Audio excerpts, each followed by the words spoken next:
tell him about the time we faced them. All right. Well, as I remember. At Avenger headquarters. Because united, the Avengers are strong. Welcome to the Marvel D&T Evolution podcast with myself, Andy Stead. And I'm Jarian Gibson. And I'm Alex Stroud. And we are once again welcoming Luke Smith from Hydra Collectibles. Hello, Luke. Hi, thanks for having me back. You're very welcome, very welcome. So before we get started, I think it's only the right thing to say that this episode is going to be totally about Spider-Man No Way Home. We are going to talk about everything to do with Spider-Man No Way Home. So if you have not seen Spider-Man No Way Home, you may want to stop listening right now. Otherwise, you are going to get spoiled at some point throughout this podcast.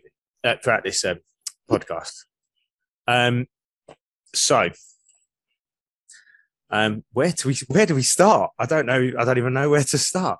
I'll tell you where to start. Let's start with they came straight out of the bat and went, boom, there's Charlie Cox. Have him. Yes. Just right there, and it was, nothing major about it. He's just right there. And it was kind of funny, the moment between him and Happy, because, they have, Matt Murdock and Jon Favreau from the previous Daredevil series.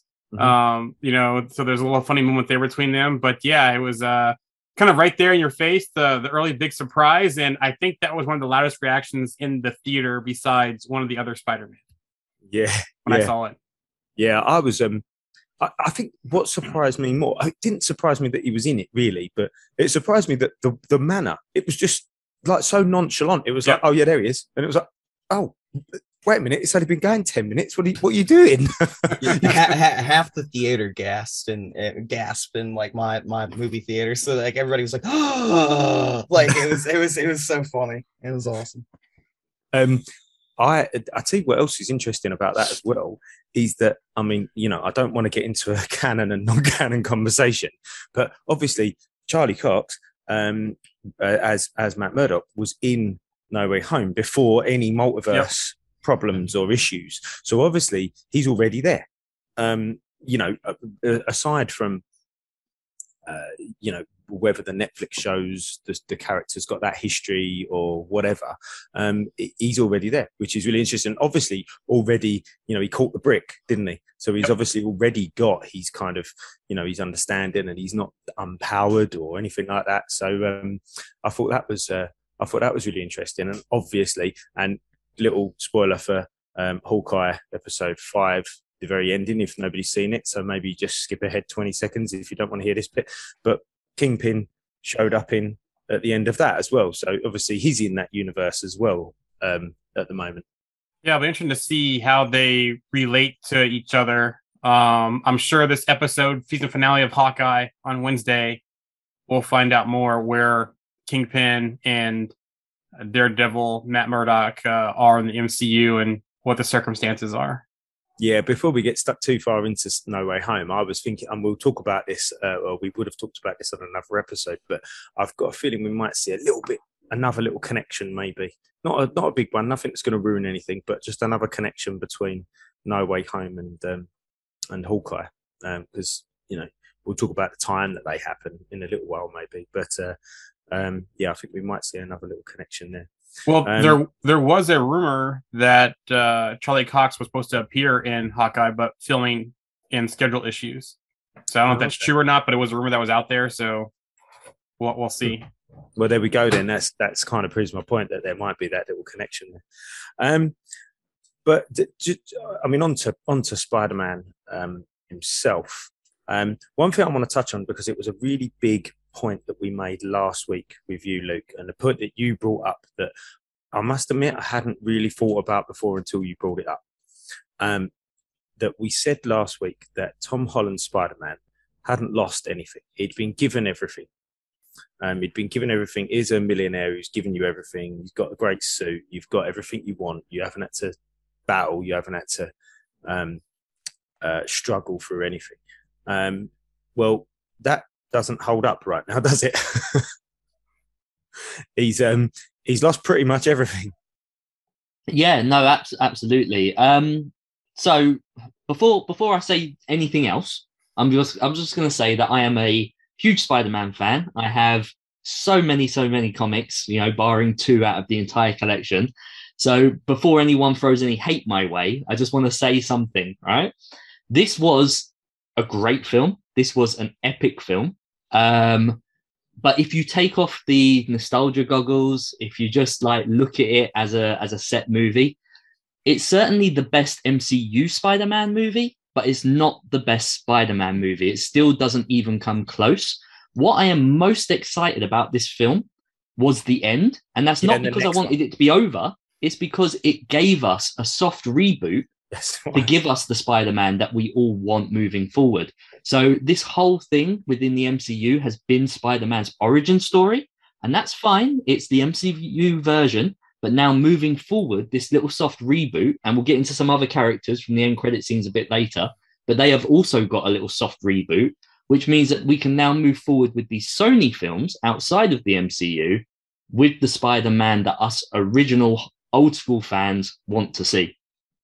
Yeah, I said the exact same thing about this being a soft reboot, and it puts Tom Holland's Spider-Man to the point where he does have nothing. He's made a suit out of, from his own little, sewing machine out of just sort of some lycra, and that's it. He's off. He's got nothing. Definitely the best suit that we've ever had in live action Spider-Man movies. To see that on the screen, that is straight off of those original comic books. I absolutely loved that. Although my wife actually did point out, she went, it's not that easy to make something like that. Yeah, I'm interested to see too, mention that he's lost everything. And, for majority of the movie, he was still relying on Stark Tech, on Happy, on that connection there. So seeing that suit at the end, seeing him kind of swing through, I want to see what the web shooters are. Did he go back to his original ones when he first met Tony in Civil War? Or is he using the newer Stark web shooter still as part of that? So interesting to see how they do the web shooter thing on that. Yeah, I definitely think he got that. I couldn't agree more with you there about that. The most exciting thing is about seeing what's going to happen next with Spider-Man. And we should get, hopefully, a true sort of Spider-Man movie, a good Spider-Man MCU movie. Yeah, this film, like I say, it was amazing. It was a thrill ride all the way, and it was a really nice fan service to us Spider-Man fandom. The problem that I have is that it was ticking so many boxes along the way. So things like Matt Murdock, like MJ's last name being Watson, but she doesn't go by Watson. The way that it was all portrayed with the villains and the other Spider-Man characters, this was all ticking those fan service boxes. But it made some of them feel a bit forced. And I don't know if I'll change my mind on second viewings or third viewings, but it did. There was moments where I went, oh, that might have been better if it had gone unsaid and we just visually saw it. Some of it was very much in your face. Again, it's not me putting the film down. I did absolutely love it. One last thing before I get off the subject from costumes. Green Goblin's costume, whoever came up with this idea was a genius, because when he first turned up in that purple hoodie, I was like, what the hell is this? But then as they started to battle and it got shredded and more damaged, we ended up with that original Goblin look, and I could not be happier. Again, ticking that box like they did with the Spider-Man suit at the end. I love seeing these original artworks brought to life. Yeah. That was a nice touch, actually, wasn't it? That was a really nice touch. Although we still got no lab coat for the lizard. Nope. They're doing my boy Lizard dirty with this. They really are. What also too kind of there too is we still don't know anything about Uncle Ben. There's never been much touched about that on Parker's or Holland's Spider-Man. His parents, nothing really either as well. And you would think at the end when he's at Aunt May's grave that he might be seeing Uncle Ben's grave or his parents' grave or something.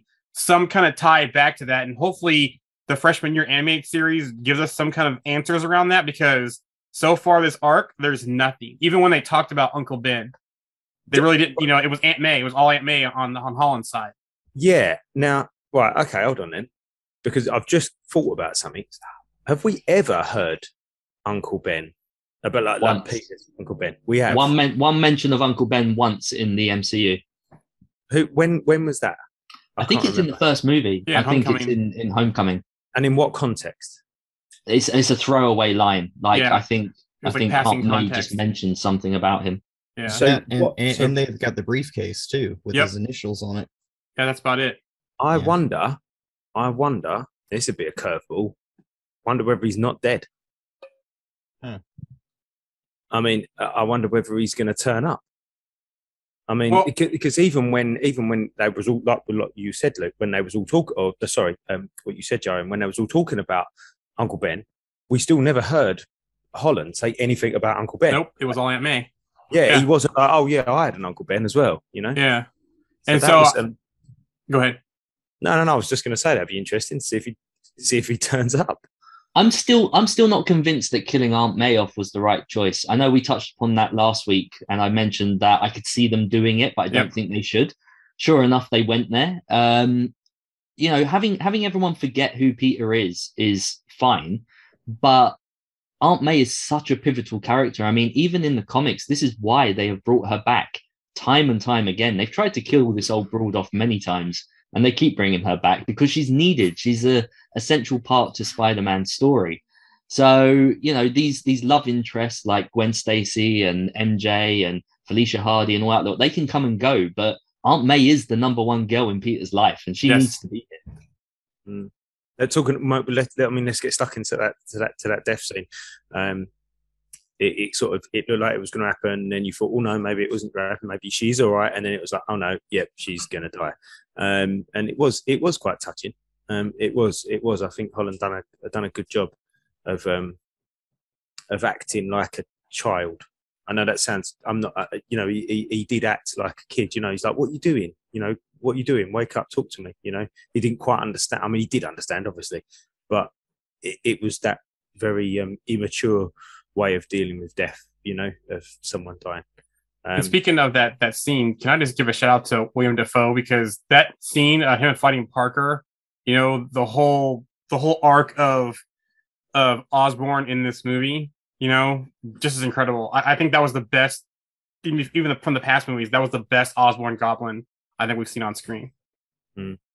And I really want a replica of that broken mask. Yeah. Yeah. I want it all in pieces, just on a display cabinet. I think that would be amazing. I mean, he played Parker like a fiddle, and that fight scene was just brutal. Yeah. They held I nothing also- back, did they? I also love that now the Green Goblin, albeit two versions, the Green Goblin has now been the main villain in each of the different franchises, each of the different Spider-Men. So whether it be the Tobey Maguire, whether it be the Tom Holland, who shared the same Green Goblin, or whether it be the Andrew Garfield series where we had Harry Osborn instead. You know, the Green Goblin has been the main villain. Yeah, I think it needed to be him as well, wasn't it? Like none of the others were quite evil enough to be able to pull it off. You know, Electro really wasn't evil. He was almost like too cool, weren't he? He didn't necessarily wasn't an evil person. He didn't really want that. None of them were evil. So but the Goblin side of Osborn was really, wasn't it? My question for you guys is moving forward. Like we know that there's a planned trilogy coming from Sony, and we know that they might even take it even further. Like they're gonna keep going with this.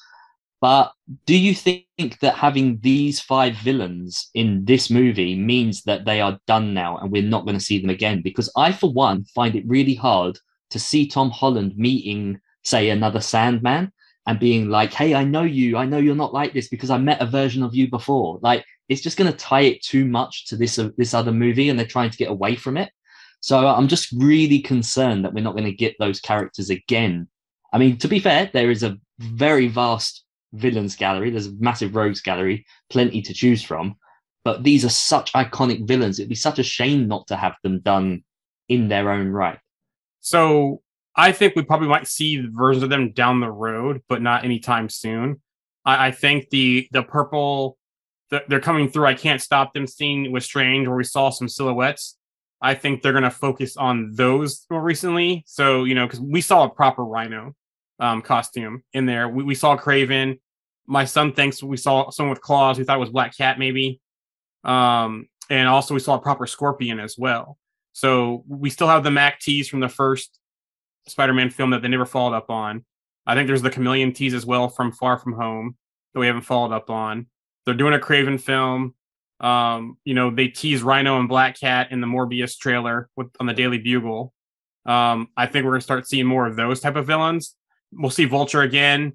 Maybe Mysterio pops up. Who knows? But Vulture won't now know that he's Spider-Man anymore, will he? Because no, he won't. Spell. Yeah, exactly. My other question regarding this spell was, is that multiversal? Like, because obviously that's why they were stopping them coming in. And so therefore, does that mean that Tobey Maguire's Spider-Man is going back to an MJ that doesn't remember him? Ooh, good question. Because it is universal, because Strange did say that everyone that knows who Spider-Man knows Peter Parker now. So that was multiversal, and that's a good question. So yeah, I wonder if they'll come back to that, or was this kind of the swan song to those universes? It'd be such a shame, because he was kind of like, yeah, you try, you make it work and everything else. Like he was saying, like, it sounded Tobey Maguire's Spider-Man came off very zen in this universe. Like he was very like at peace with everything, very chilled. And like when he was saying, oh yeah, like, you've got Gwen Stacy and this is MJ and I've got my own version and it's difficult, but we made it work. It's just such a heartbreaking scene to then think that he goes back and she doesn't know. Yeah. Yeah. But Garfield lost nothing though, because no one knew that was still in his universe. I don't think anyone knew, because Gwen Stacy was already gone. I think she was the only one that really knew. Aunt May didn't know in his universe that he was. I always assumed that Aunt May did know in that universe, because even when she's packing away Uncle Ben's stuff and she says, like, the more stuff I put into the box, the lighter I feel like she knew that he was Spider-Man and he had to get back out there. I feel like when they then saw all this stuff happening on the news with the Rhino and everything, like I got the impression that she knew. But again, we don't know how much has gone moving forward. I did love when he was talking about how he went to a dark place, after the events of his movie, that he stopped holding back his punches and he became really like dark. And I loved that he went through that, but then also came out of it the other side to give us what we now got. Yep. By far my favorite Spider-Man, favorite Peter Parker, favorite Spider-Man. I said that last week. Absolutely. I agree. Yeah, I mean, let's dive into that. That obviously the big one. The big one was having sort of Garfield and Maguire turn up within those first within those couple of minutes of each other, and I think it was when Ned opened up the portal and said, "Show me Spider-Man." It was like, hold on a minute, they are going to do this, aren't they? And then you saw him standing in the alleyway, and I turned to my son and I was like, that's not Tom Holland. Yep, same. And as soon as he starts running towards you, the reaction in the cinema that I was in was pretty cool. I must admit, it was pretty cool. Do you feel like it was a bit of a cop out that just by saying that he had magic in his family that he could suddenly do this stuff? Because like Doctor Strange had to be trapped in the Alps before he could learn to do it, and he's the blimmin' Sorcerer Supreme. It was kind of just given to him for a plot device, and I'm not too sure how I feel about that. Yeah, I mean, it was very much like a what do they call it? What's it called in the movie world when they do that? A plot device or plot device. Yeah, a plot vehicle, plot device. Yeah, it was very much that, wasn't it? They had the moment I saw him put those on his fingers, those rings on his fingers, I thought my theory was going to come true that I mentioned to you guys last week, that he would fall through a portal with like the Goblin, because just by wearing them, he could have panicked as he was falling and sucked through a portal. But the minute we see Doctor Strange come back and take it off him, I was like, it's not going to happen then, is it? But did he put it on, though, or did it kind of attach to him? I thought it kind of just went onto his hand, because the way when it went onto his fingers, the way that him and MJ looked at each other, I thought there was something weird about that, the way the ring got on his hand. I'm not sure. I'll have to check. I've only seen it once. Yeah, I'm not brave enough to go back out with Omnicron about. I think something definitely to watch again. And so just real quick, and the Garfield was the loudest roar in my movie theater, was Garfield showing up. Yeah, so. and it was almost like it was almost a shame for Tobey Maguire, because it was obvious then. Yeah, it was obvious what was going to happen. Like, it was like, and everyone went, oh yeah, we knew that was going to happen now, but I suppose it was a bit of a toss of the coin, like which one's going to get that initial reaction. We had an equal cheer just with Tobey Maguire lifting his shirt to show the costume underneath. Oh yeah. Yeah, that was cool. But yeah, I loved that whole piece with them explaining what they'd lost. Yep. I thought that was brilliant. I thought that was really well done. And I think that it showed, and no disrespect to Tobey Maguire or Tom Holland, but it showed that Andrew Garfield is the best actor out of those three. Yes. Just flat out best actor. He was even the MVP of the film, I think. Oh, you know? yeah, I'd agree. Yeah, I'd agree fully. Yeah, I thought he'd done an absolutely brilliant job with every part of it as well. Especially his little redemption of catching MJ. That was beautifully done.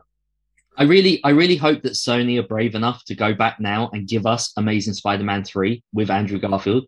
So speaking of that, I was reading some stuff recently about some details around Amazing Spider-Man 3 with Garfield. So evidently the plan was for Sinister Six. Norman Osborn was not done. They basically set up Harry so they could kind of figure out how to cure Norman Osborn. And then that Mary Jane was supposed to be Shailene Woodley, supposedly, and was supposed to show up in the end of Amazing Spider-Man 2 as a grief counselor, but the scenes got cut. But she would have came back as Mary Jane in Amazing Spider-Man 4, and they would have had the symbiote. So it's very interesting what they would have done. And I was reading some more stuff today about that, and supposedly Pascal came to Feige for help, and Feige flat out said no. He was like, "Nope, we're not helping you." But then Feige turned around and came back and said, "Look, we have an idea for Spider-Man in the MCU." Basically, pitched Iron Man as his mentor in the MCU, and that's how we got Holland as Peter Parker and Spider-Man in the MCU. So, also too, Richard Parker didn't die either. He would have came back in Spider-Man 3 also. So it was very interesting how they did it. They would have gone on about the suits we saw at the end of Amazing Spider-Man 2, the Vulture's wings, Doc Ock, all that kind of stuff. I absolutely loved the Amazing Spider-Man movies. Those are my favorite ones, out there. My only complaint was the Rhino. That was my only complaint about the movies was the Rhino. I think that was everyone's complaint, to be totally honest. I liked in this movie that they mentioned that though. Like he literally sits there going, "Oh, you guys have had it amazing fighting aliens and stuff. I had a guy in a rhino." I know. Yeah. It did make me chuckle.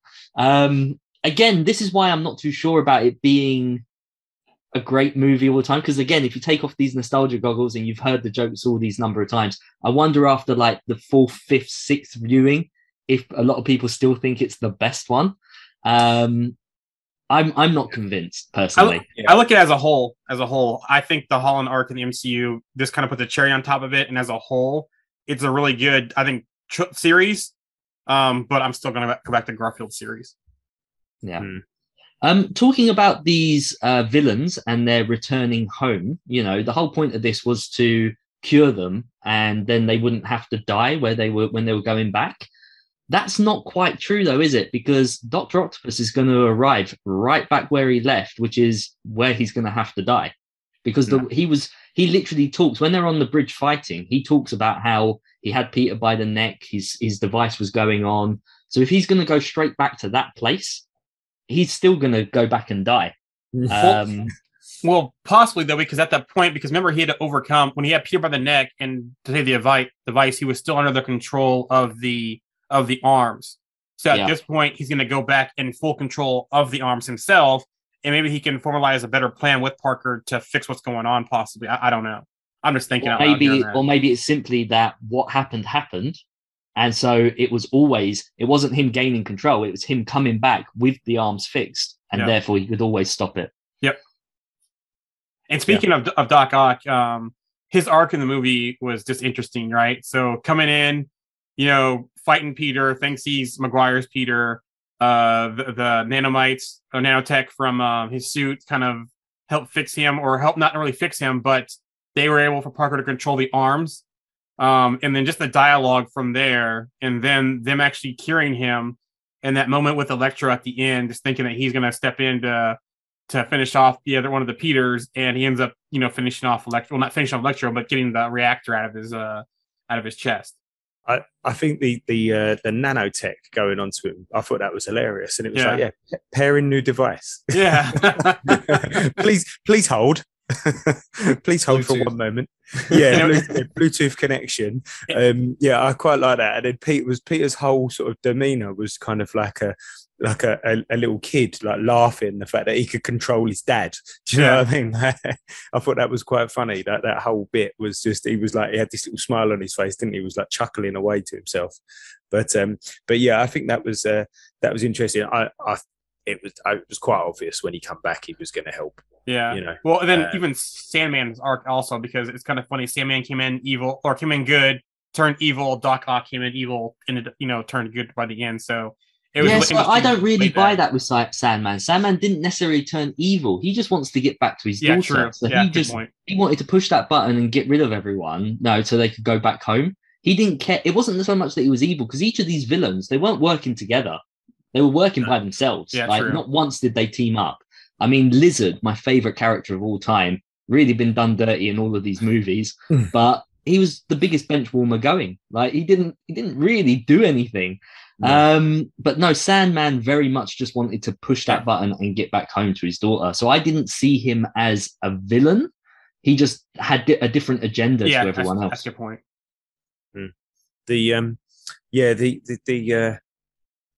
I like your point there, Luke. Actually, not one time did they really work. Even in the fight at the end, they weren't really working together.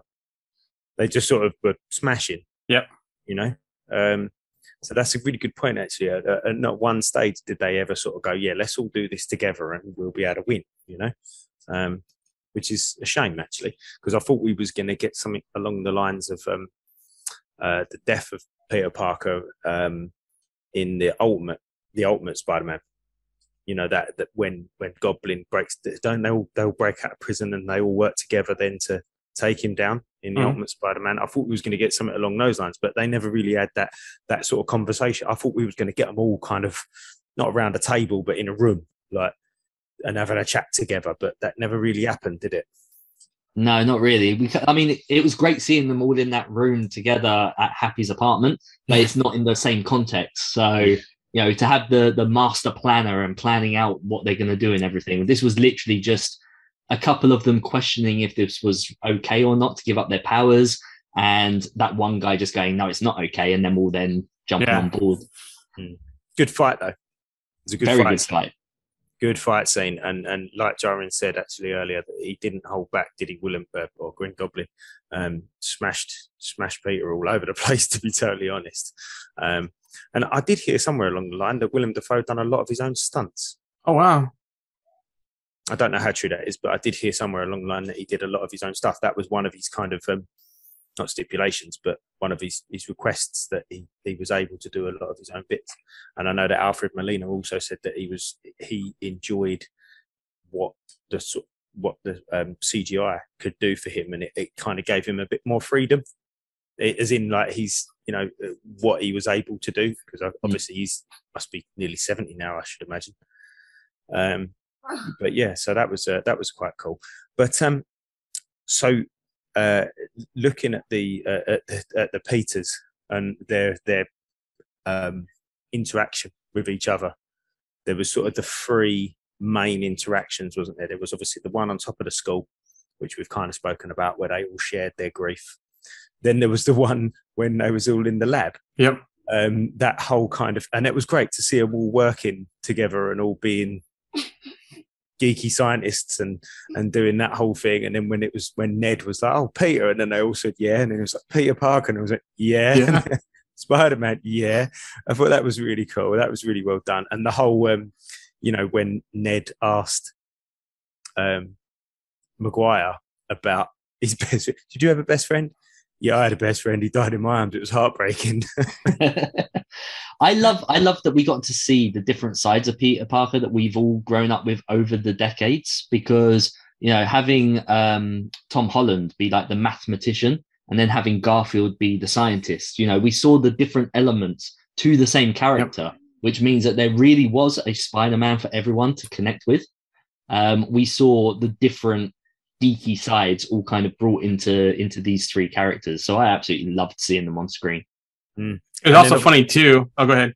No, go on. Oh, it was also funny too, saying that Maguire and Garfield didn't have the Avengers, but Holland did. But then Garfield and Maguire had Osborn and Oscorp, but Holland didn't.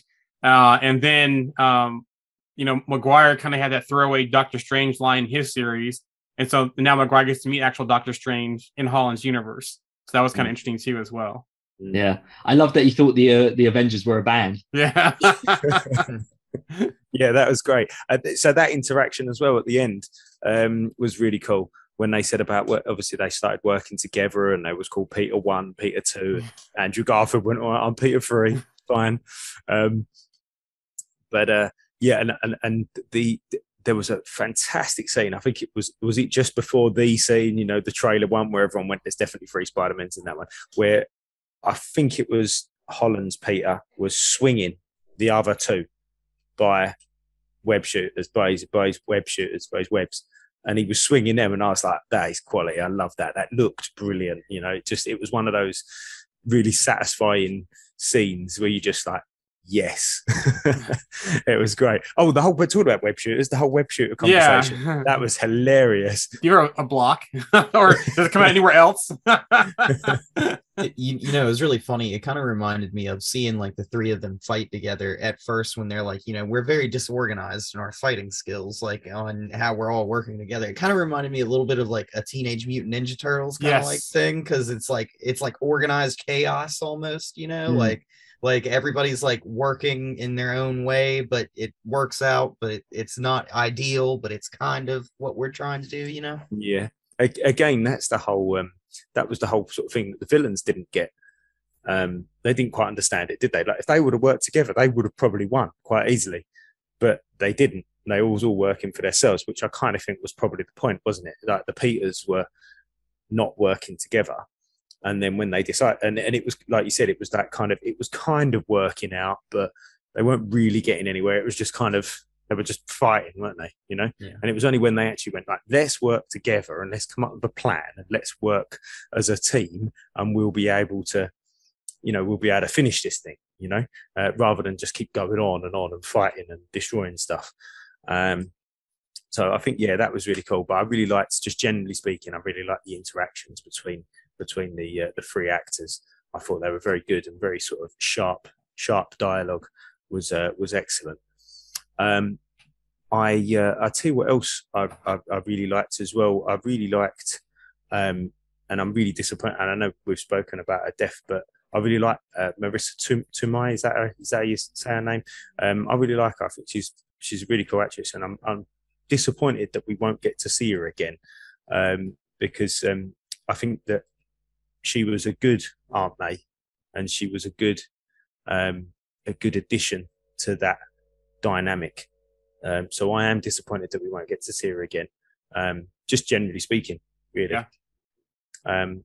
But hopefully somebody else might be able to take that role of that kind of person who Peter cares about. I think they need to.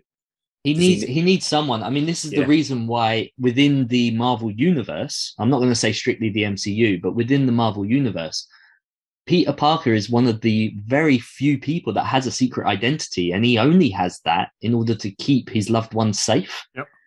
And if you remove the loved ones from the equation, he's got no reason for it. So, yeah, exactly.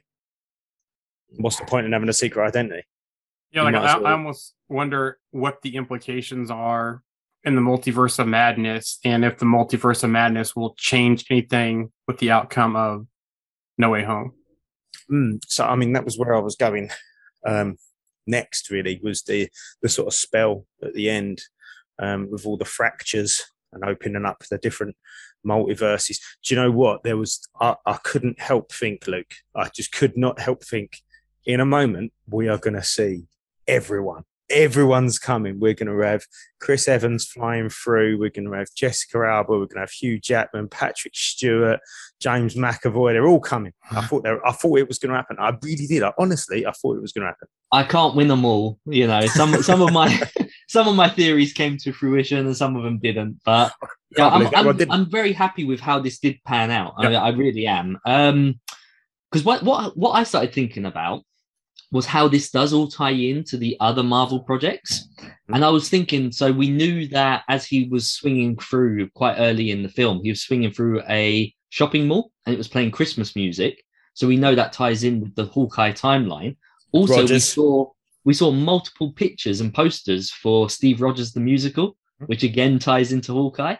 But then also, I started wondering, well, what about the other shows? You know, what about like WandaVision and Loki and everything else? And the answer is that if the events of Loki hadn't have happened, the TVLA would have come down and shut this down immediately. And they would have got rid of all these variants and we would be none the wiser. So it does tie into it, just very subtly. You kind of need to be in the know to realize that that's why this has happened. Because if not, this spell would have been cast, the TVLA would have turned up and just shut it all down, and that would have been it. Yeah, I almost, going back to the way they ended, I agree. I think the way they did was done with the way they stuck it mostly to Spider-Man villains and seeing the silhouettes instead of having everyone come through. But I also wonder too, what we saw the trailer for Multiverse of Madness.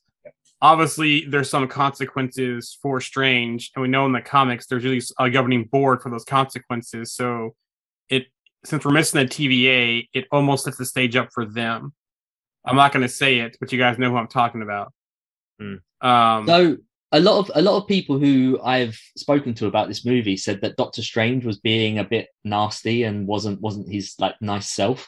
But in regards to what he knows that no one else does, you have to remember this is the one universe where they were able to defeat Thanos. Yep. So he's going to do whatever it takes to keep this universe going after that. So when like Peter's like, oh no, don't send them back to let them die, he's perfectly okay with doing that for the sake of our universe. Exactly. He's seen all this stuff that other characters do not know about. The amount of like different timelines and universes that he saw in Infinity War, knowing that there was only one that they would win. And speaking of, go ahead. I was going to say, I think that's Strange, just in general, really, though, isn't it? Like he's big game. He's the big game. Yeah, I'm not saying that anybody deserves to die, but he's very much like, well, look, and he says it. He actually says it in the movie as well. He says, no, their lives are insignificant to the, if they die, they die. Like the multiverse, the universe is more than just the lives of five, villains, basically. And I think he's always been a bit like that, hasn't he? He's always been like, he sees the bigger picture. I actually whispered to my wife when he said that. I said, okay, Ivan Drago, if he dies, he dies. I did like as well, because the numbers, this all works out beautifully, because we have 5 villains, but then also a 6th one. And even at the time of casting the spell, Doctor Strange and Peter are arguing about whether or not he interrupted 5 or 6 times. So obviously he interrupted 6 times, which is why 6 people came through. Yep. I never thought of that. Yeah, that's cool. I never thought about that. Another thing you mentioned, Infinity War. So Strange does have implications from Infinity War. He's not the Sorcerer Supreme. That line by Wong, because he wasn't there. Technicality, that Wong became the Sorcerer Supreme. I also wondered too, with Multiverse of Madness, is this going to be after No Way Home, or is Multiverse of Madness the whole time he's stuck in the mirror dimension? Yeah, I was wondering that myself. I mean, talking, Luke touched on it a minute ago there, just about timelines, and we had this conversation on the group the other day, didn't we? We were sort of getting, well, we wasn't getting confused, but I think we kind of worked it out in the end that, obviously this is happening, what is probably just over a year after Endgame.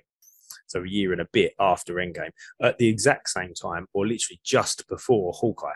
Because Hawkeye, we know, is about, at the moment, it's like the 23rd. Yeah, 23rd of 22nd, 23rd or something of December.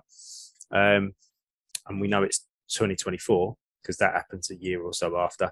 So we know it's right on the money. But yeah, when that happens, I don't know. When Multiverse of Madness happens, I don't know. But I love how it's all tied in. I love how they're sort of tying it all up, like even in Hawkeye. And we'll, talk about this when we have our Hawkeye conversation later on. But that, Yelena talks about the remodeled Statue of Liberty. So what, she's talking about obviously with the shield on there. But the shield must have come down by the time she said it, because she said it 2 days before Christmas. It didn't seem like 2 days before Christmas. The fact that it's the remodeled though means that it could be with them remodeling it by putting the shield on, or it could be remodeling it after the events of all this fight. Yep. So it works both ways. They also, at Aunt May's grave, they had the flowers covering the date. Yep. The date of her death. So it's very up in the air. We don't know. Right, yeah, that's the point. Yeah, they did have that, didn't they? Now we're thinking about it. My thoughts on the multiverse of madness time was just because his attitude pre going into the murder dimension being stuck, and his attitude coming out, and that's what makes me think that everything that we saw in that trailer, everything that's going to happen with Multiverse of Madness is going to be while he's in there. Just the way the way he changed from the beginning of the movie to the end of the movie. That's the only reason I thought that. Yeah, potentially. Don't you think it's strange? Sorry, don't you think it's strange that the trailer for No Way Home had a line from the Multiverse of Madness trailer inserted in it, because it was Wong saying, "Don't cast that spell." Yep. And yet that's not for that movie whatsoever. It's in the other trailer.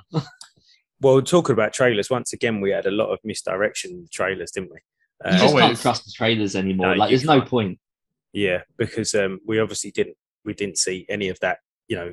Wong says, don't cast that spell, and Strange gives him the little wink and all of that kind of stuff. But yeah, the trailers are very, very misleading. So I think that gives you confidence as to say, well, actually, it doesn't really matter if I've watched it or not. It's not really going to make much of a difference on the actual movie, is it? But talking of post-credit scenes, we obviously got a little snippet of Tom Hardy, as Venom, which was really exciting. This created more questions than anything for me. Well, I know Alex is. I wanted to come to Alex for this one because I know this is one of his bugbears about it.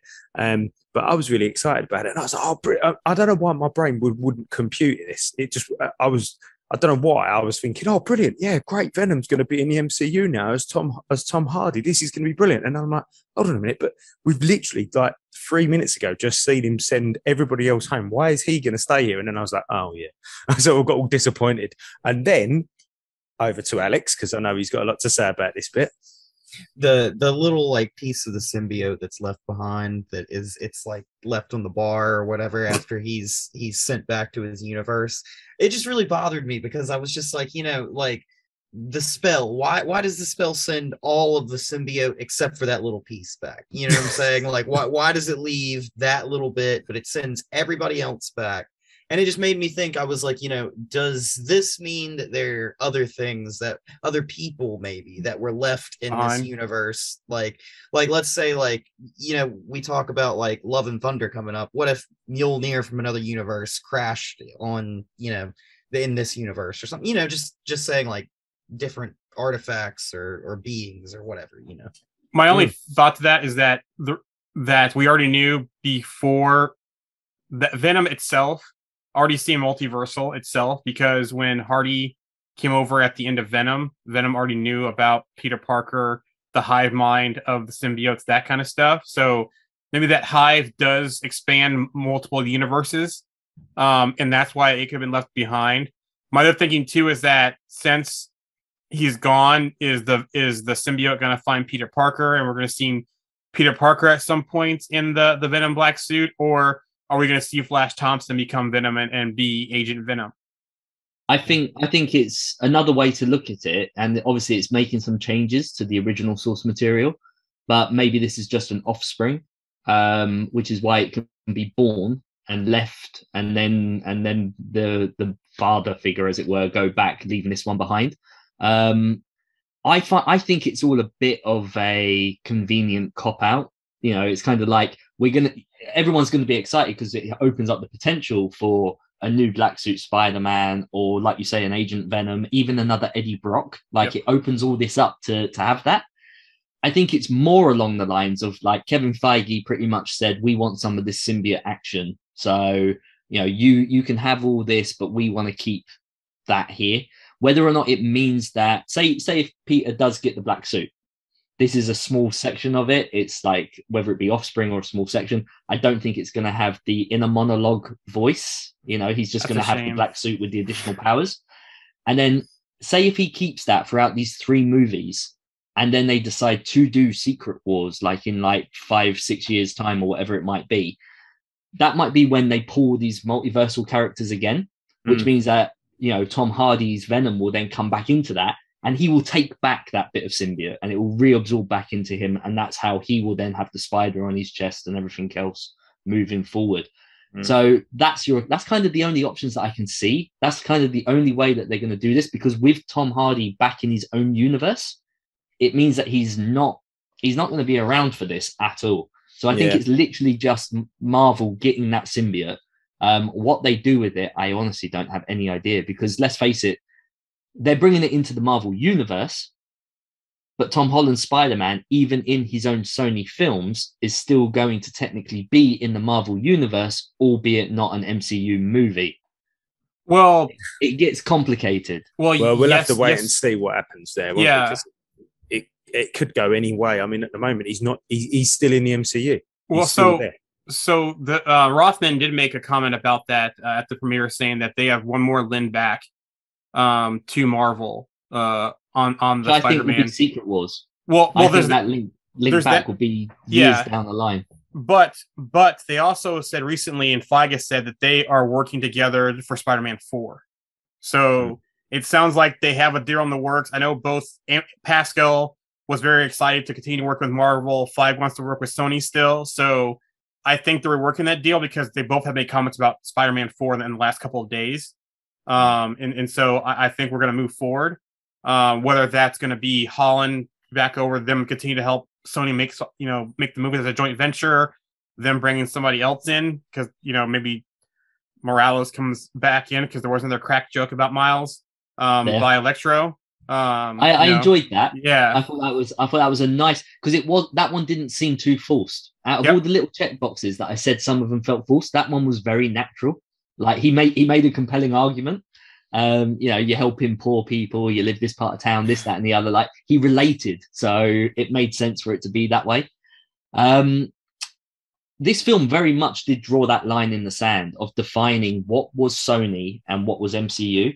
Making everyone forget who Spider-Man was in the MCU means that they don't have to have him messing about with anything else of theirs moving forward. Also, the fact of Norman Osborn coming over and going, I came here and there is no Oscorp, there is no this. It's all established that that's just not going to happen. That's not going to be a thing in that universe. So this is definitely where lines were drawn. And that's why I'm really excited with where it's going to go moving forward. Yeah, they have complete autonomy now with Spider-Man and MCU. I'm glad that you brought up Secret Wars there, Luke, actually, because that's where I was.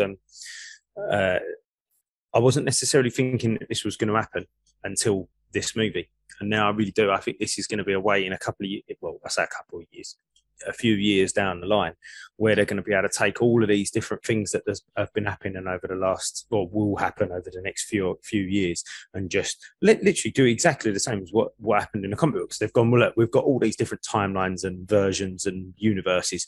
We want to bring them all back into one, and let's just go bam like that and smash them. I think Secret Wars is the only way they can fix the multiverse.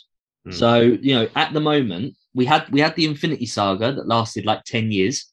Now we're in the multiverse. There's no big bad. It's just the multiverse.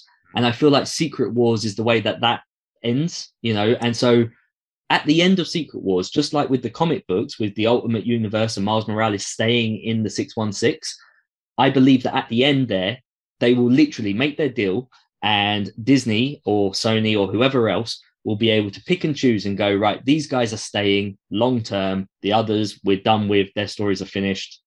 That's game over. And that Secret Wars event will be the end game of this much larger phase. This second wind. I agree, and I think that will give Marvel Studios that reboot that they will need by then, because that might well be 8 or 9 years down the line, and in 8 or 9 years they're going to want to expose people to Iron Man and Captain America and the Hulk and the beauty of Secret Wars is they can bring all those old characters back if they want to, just for a one-off. a one-off event. They could be back, so we could see Chris Evans back, or we could see Robert Downey Jr. back.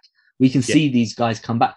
I don't feel like we have to, but the options are there because of one-off event that could take place. And I feel like they will.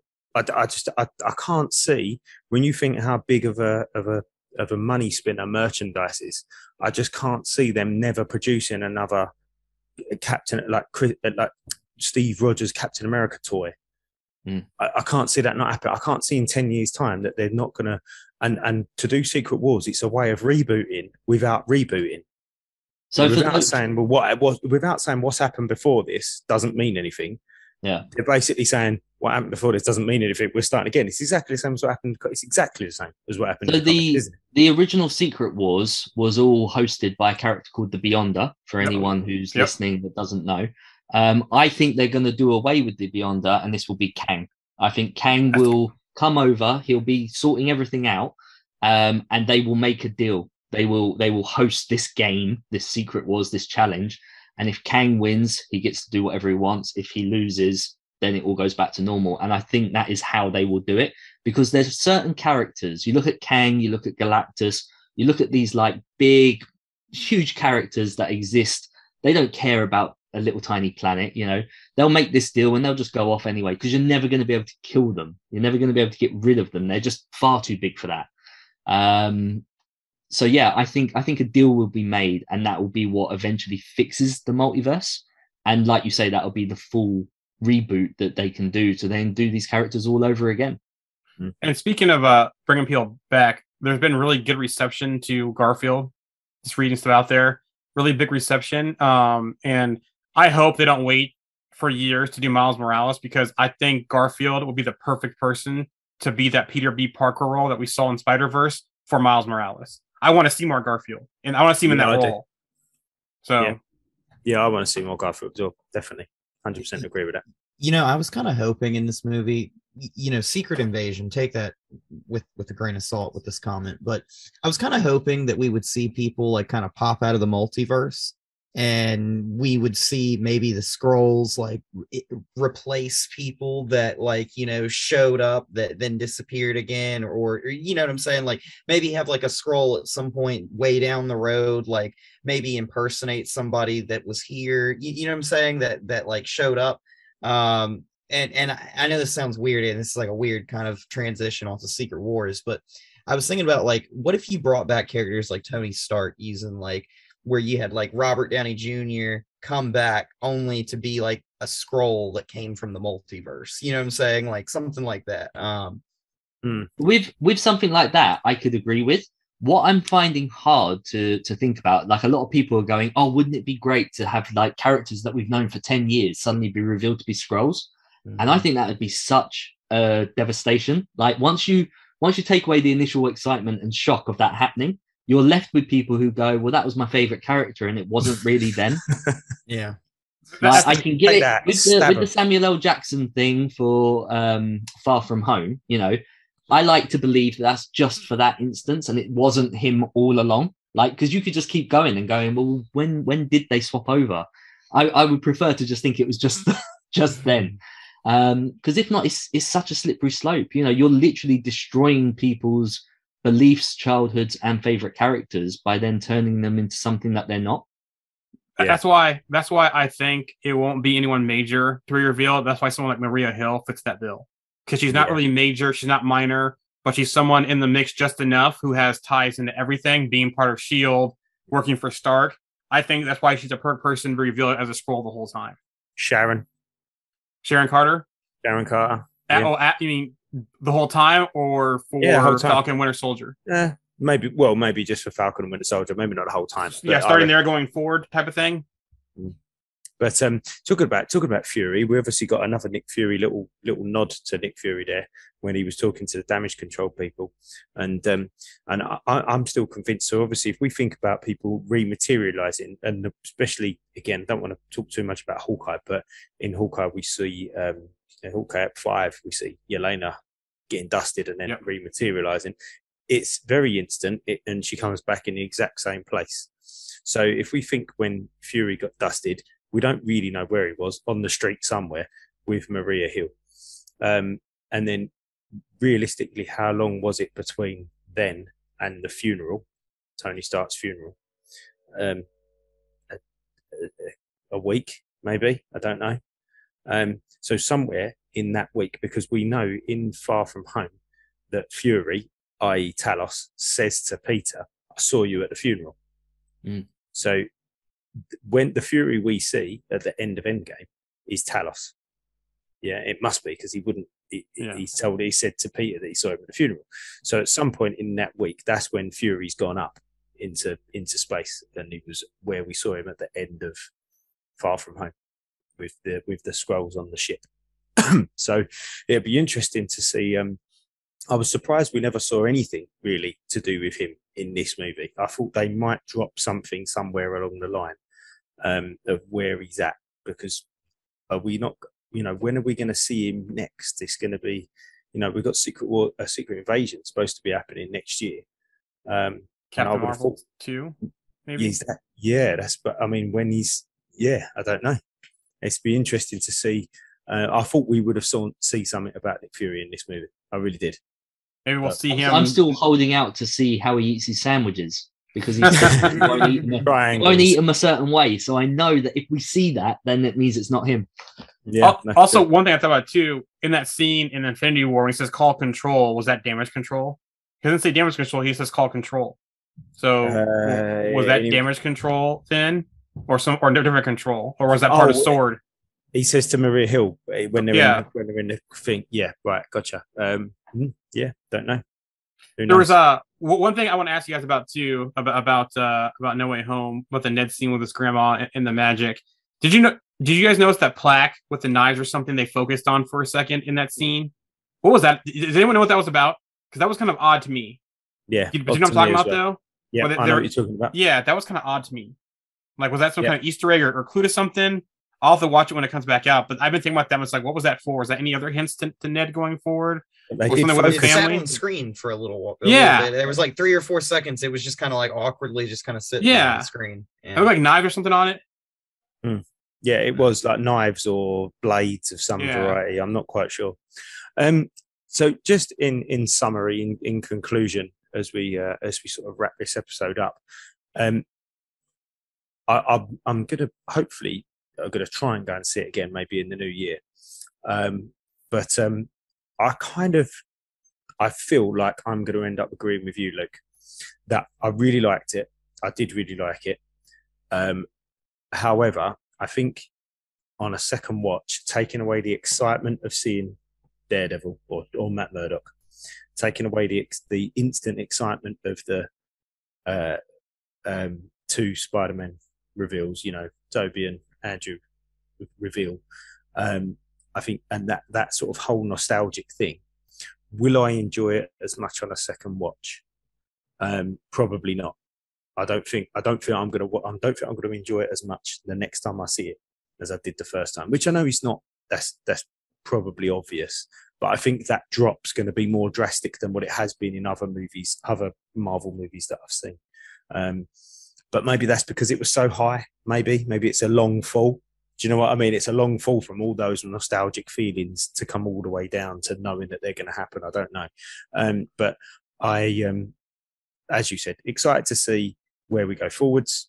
And hopefully we'll get some real true Spider-Man stuff in the MCU going forward. How would you sort of summarize it, Luke? So like I said, it's a absolutely great movie. Really enjoyed it. Very entertaining. I think it leaves me, because the Tobey Maguire ones will always be the first. The Andrew Garfields were always going to be my favorite and still continue to be. And the MCU Tom Holland versions always just fall that little bit short because of these reasons.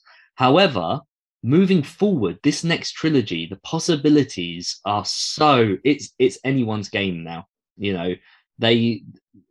Setting this as just an origin, and those last 3 movies and Civil War just being the origin of this Spider-Man, moving forward, it could be a total game changer. I really hope that we get Tom Holland playing this role for like 10 years. I hope that we can see him go get his job at the Daily Bugle, photographing Spider-Man, and really come into himself, because he's not going to college. He's going to have to go out and start earning a living to pay for that really crappy flat that he's in. But yeah, the possibilities are endless. So I'm really, really looking forward to seeing what comes of it next. Cool. Jarian, what are your summarized thoughts? For me, my biggest issue with Holland, Spider-Man, and the MCU was Iron Boy. Basically, the whole arc of that was Iron Boy, and for me, this film fixed that. That whole issue, especially when in the lab at school. They're not really using Star Tech there as much. Yes, he still has the suit and that kind of stuff, but they're doing stuff on their own a little bit. Yes, they have some of the stuff from the apartment, but they're in the school lab, building and fixing things right there. So that kind of shows you more of Holland's Parker ingenuity there. The whole scene when he was in the mirror dimension with the math, trying to figure out how to beat Doctor Strange, right there showed his ingenuity right there and his smartness. And then just the end, once that he made the decision about, go ahead, let everyone forget me. He learned from not only Aunt May saying the classic line, but then Maguire finishing the line as well on the rooftop of the school. And as he went back into that coffee shop where he saw Ned and MJ, it dawned on him, that he has to keep that responsibility. And then just seeing the flat, so I'm looking forward to seeing where's my rent guy at some point with Parker. But I think it wrapped up the whole issue very well in a nice little bow of Spider-Man not really being Spider-Man, but more of Iron Boy. And now we're going to get to see a true Spider-Man with Holland. We saw some hints there, but now we're going to see it full on now going forward. Nice. Alex, what was your final thoughts? So I absolutely love Spider-Man 2, the original Tobey Maguire movie. That was one of my favorite movies for Doc Ock. Like, I absolutely love Doc Ock in that movie. So seeing him in this movie, absolutely loved it. I loved seeing all the other villains.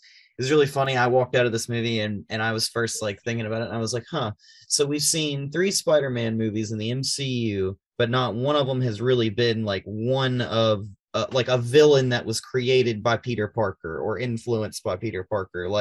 All the villains in this movie were all done by different Peter Parkers. They're all based on different Peter Parkers. All the previous villains were Tony Stark influenced. So it's Tom Holland's gone through this whole trilogy and he's had all these villains in his trilogy, but none of them were really his villain. You know what I'm saying?